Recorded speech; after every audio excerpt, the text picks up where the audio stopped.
All the fun is right here. What's up, ladies and gentlemen, and welcome back to another disappointed video. My disappointment is immeasurable, and my day is ruined. Today's special on the menu is none other than the Suicide Squad Kills the Justice League trailer, serving us a big buffet of disappointment after watching their trailer reveal. We've seen it all before, and sadly it's not getting any better here. Rocksteady responds to Suicide Squad Kill the Justice League by stating, "It is very disappointing to see details being shared ahead of the game's release, so we can only urge you to try to avoid spoilers where you can. I don't know what spoilers are there anyway." By watching the cinematic gameplay leaks, this game has the potential to piss a bunch of people off with its story, gameplay mechanics, and bunch of other nonsenses. It's absolutely the biggest mismanagement of a studio in recent memory when you consider the pure potential of the team and their track record. Now, let's move on. Now, before we deep dive into this topic, if you are new here and like what you see, then support the channel by subscribing or supporting me by buying me a coffee. Batman, Arkham Knight released back in 2015 and still to this date. One of the best Batman game ever made. Tonight, Gotham falls. A city of fear rises.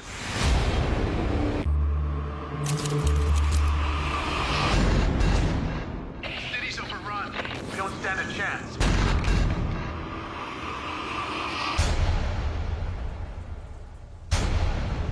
What are you doing?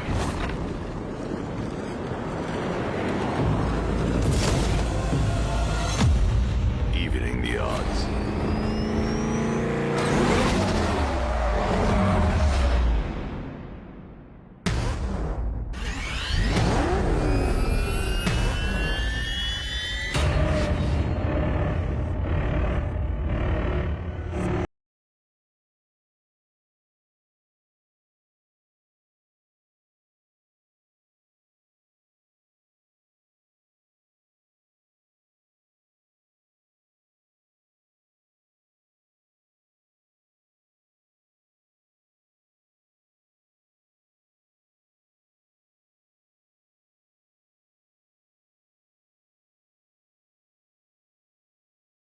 Is no savior. No more hope. No more Batman.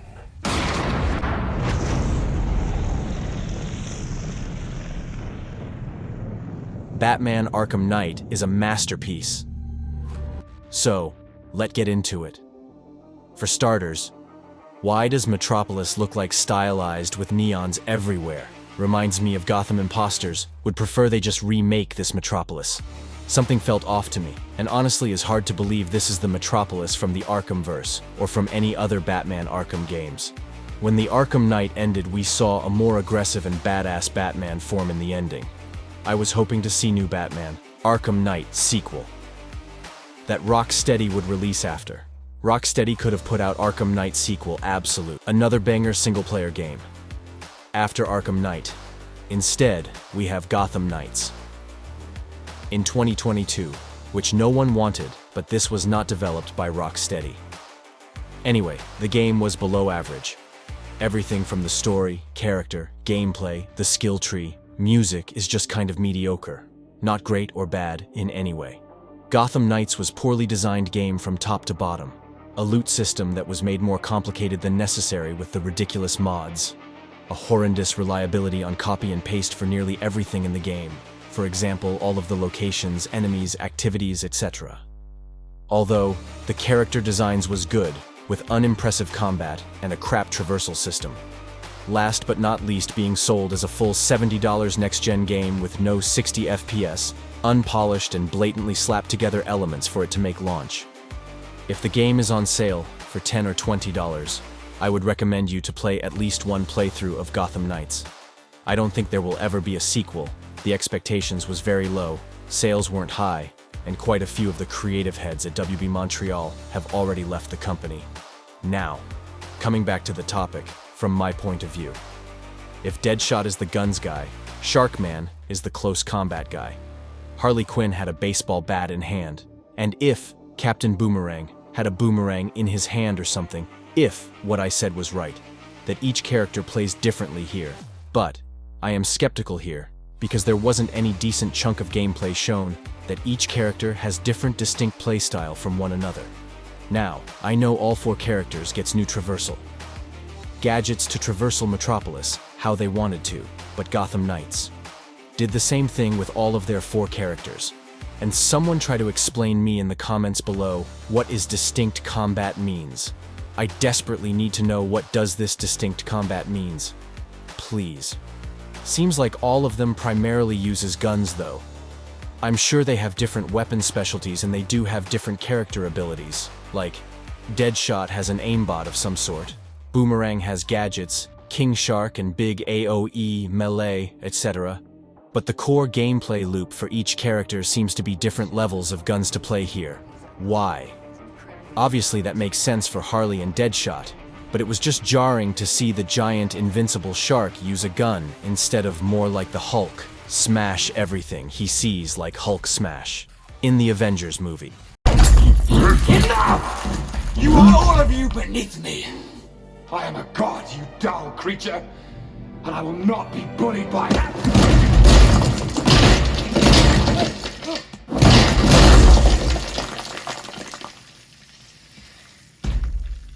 Puny god. The story sounds like such a fucking mess. Maybe they are hypocrites, or maybe what sounds bad on paper isn't as bad when it is on screen. In all fairness, let's give credit where credit is due to the leaker and data miner who cooked up this intriguing theory. They claim to have constructed the plot by piecing together leaked dialogue, scripts, and audio from the alpha version, assuming this version of Brainiac aligns with the comics. After all, in the comics, Brainiac possessed an entire Kryptonian city and its atmosphere, which he kept on his shelf, quite literally. The idea of playing a game as the bad guys to kill the Justice League is great. But why is the squad so boring? Can't see the fun in this. If everyone has gun in their hands. This honestly sounds pretty bad for me. I don't care too much for the game in the first place. I kind of hope this is fake because I just assumed there would be some debunk or something, and everyone would become unbrainwashed and defeat Brainiac with maybe one major death. But if this is the case, then I'm glad they're doing something different. It's a nice change of pace. I don't want another run-of-the-mill typical storyline, or even a fully adapted storyline. It's a one-off video game screw. It lets kill some characters and get weird with it. So I'm pretty confused on what to do. On the one hand, I really like it in terms of gameplay, visuals, and etc. Not too worried about the story either. But a part of me fears that this might turn out like Avengers and die after a while. Now, the poison ivy thing is my least of complaints. It is even a potential problem. I think people mainly have a problem with the child's character design. Can't fantasize myself. For whatever reason, a lot of people made up their minds that they hates child characters in any games. WB Montreal Games reserves the right to modify or discontinue online services with reasonable notice. On the game's website, you can find the option to pre-order. When you click on it, you'll see a list of differences between the versions. I'm old enough to remember how much people complained about Arkham Knights' $40 season pass, and that included challenge maps, 6 mini-stories, alternate characters on challenge maps, and more main game side missions and added to plenty of cosmetics. I apologize for any bad criticisms of the game here, and believes the game is going to be good when it actually at launch. I agree. Quite frankly, deny that. I just don't care for the premise of this game, even if the story, characters, and humor are a hit for me. The visuals are nice. I found the art direction Rocksteady is going for on point. In my opinion, the main gameplay loop will turn a lot of people away, because it will get repetitive way too fast. Why can't we get a good DC superhero game outside of the Arkham series where we play as superheroes again? Is that so hard for WB Montreal or Rocksteady to get behind, or imagine in 10 years of time? Playing as bad guys and taking out the Justice League is not a bad story prospect here. Honestly, this plot does not go well within looter-shooter genre. The leaks for Suicide Squad. Kill the Justice League have been spreading like wildfire over the past few months. Let me give you a quick rundown of what's been going on. along with an official statement from Rocksteady Studios. Rocksteady Studios has maintained an eerie silence ever since their title made its debut at the PlayStation State of Play in February. The response from fans was less than stellar, as they were confronted with menus that seemed to have taken inspiration from looter-shooter genres, and were informed that an online connection was required even for solo play. Quite the bummer, I must say. The remaining details were pretty standard, including the presence of a day and night cycle. Each character possesses their own set of strengths and weaknesses, and the map is twice the size of Arkham Knight's map. Unfortunately, the fan reaction was far from positive, as one simple response perfectly captured it. Some people expressed their dissatisfaction with the live service features of the game, which is a common concern in the current gaming industry. One Redditor passionately stated, "I absolutely despise this growing trend of having to pay extra just to play a game earlier. Rocksteady Studios and Warner Brothers are catastrophe, desperately attempting to plug the leaks pouring out of Suicide Squad, kill the Justice League, like a sinking ship desperately trying to patch up its holes. These leaks, which include juicy story spoilers and secret playable characters, have spread like wildfire across the vast expanse of the internet. It's not just the developers and publishers who are feeling the burn, but also the die-hard fans of Rocksteady's beloved Batman games. Rumors suggest that some of these leaks originated from an alpha test of the game, which is just the cherry on top of this leaky sundae. The potential story spoilers, although not yet confirmed, could potentially send shockwaves through Rocksteady's precious Arkhamverse. Sharing my thoughts on these recent leaks, Rocksteady has taken notice of all the commotion and has finally issued a statement expressing their disappointment with the leaked details. They strongly urge players to steer clear of them, emphasizing the importance of avoiding any spoilers. Upon learning about the unfortunate news of Kevin Conroy, the voice actor for Batman, passing away at the age of 66, I couldn't help but feel deeply disappointed and heartbroken.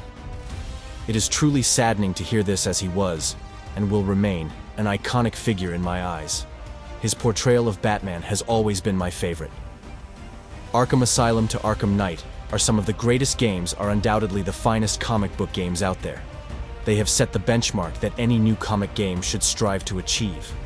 However, it's quite disappointing that Batman's story had to end with Kevin's final performance, which was rather subpar.